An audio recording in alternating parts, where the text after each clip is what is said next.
Destiny 2 has become one of the top competitors in the FPS genre as one of the best-selling game series in the community, some saying that it's even one of the best FPS games, even though we know that is not true. But regardless of the facts, Destiny 2 stands after 7 years as a solid and popular FPS that I also happen to like very much. I have been here since Destiny 1 and I wasn't too much into it as I am now, and when Forsaken came out I had to see what the new game was all about. Seeing the game develop over the years has been an awesome and epic journey full of highs and lows. Despite the lows though, I still enjoy this game a lot.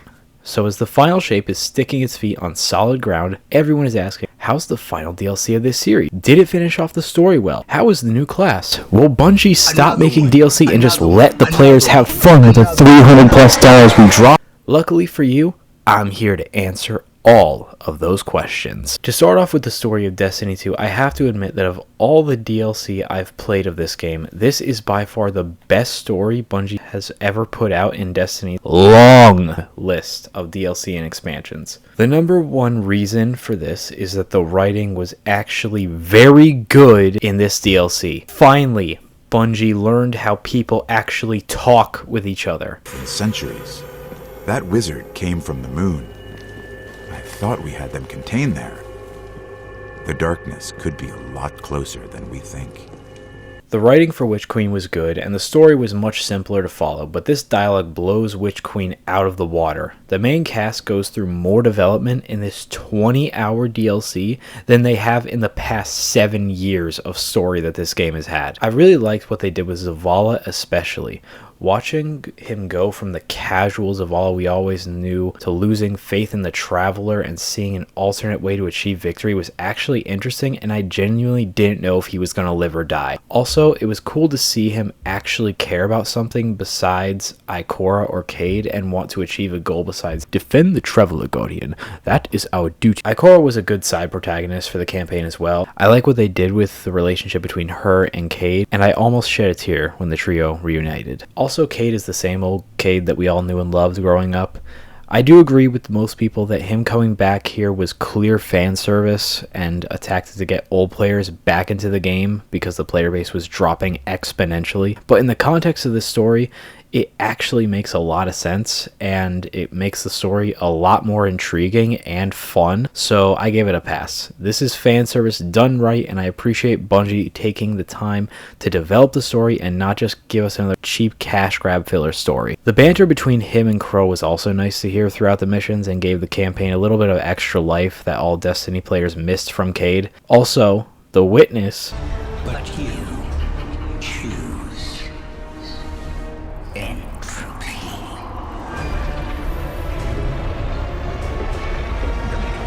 We need to go.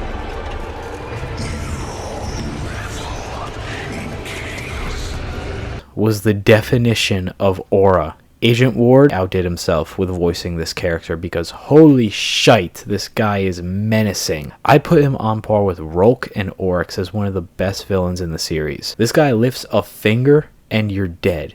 Imagine if he used his whole hand. By far the most interesting villain in the series, but Rolk and Oryx were just cooler, so sorry Witness, but you're not number one. Overall, the story for this DLC was 100% worth the wait, and I 100% suggest that if you want a satisfying conclusion to the story of this series, you definitely should get this DLC. I still hate that name though. Now let's talk about the game itself. How are the new classes? How was the challenge for the campaign? Was it a fair challenge for both old and new players? Yeah, it's pretty tough. I was using a meta build for Titan's Solar, Void, and the Prismatic class, and it still was not good enough to beat some of these rooms. And I actually like the Titan Prismatic class, unlike a lot of players. But I was still struggling on certain rooms. Some rooms unironically had to make me walk away and come back later. I don't know, maybe it's just because I'm bad at the game, but this campaign was making me crash out more than once and more than Elden Ring's DLC. I was playing on Legend difficulty and was sorely regretting it a few times, but I powered through with some help of other players and eventually made it to the end where I injured the Witness. What? He's not dead? Oh, wait, I have to beat the pre-raid campaign to get all the Prismatic class equipment. Right. And then I have to beat the hardest raid for the true ending.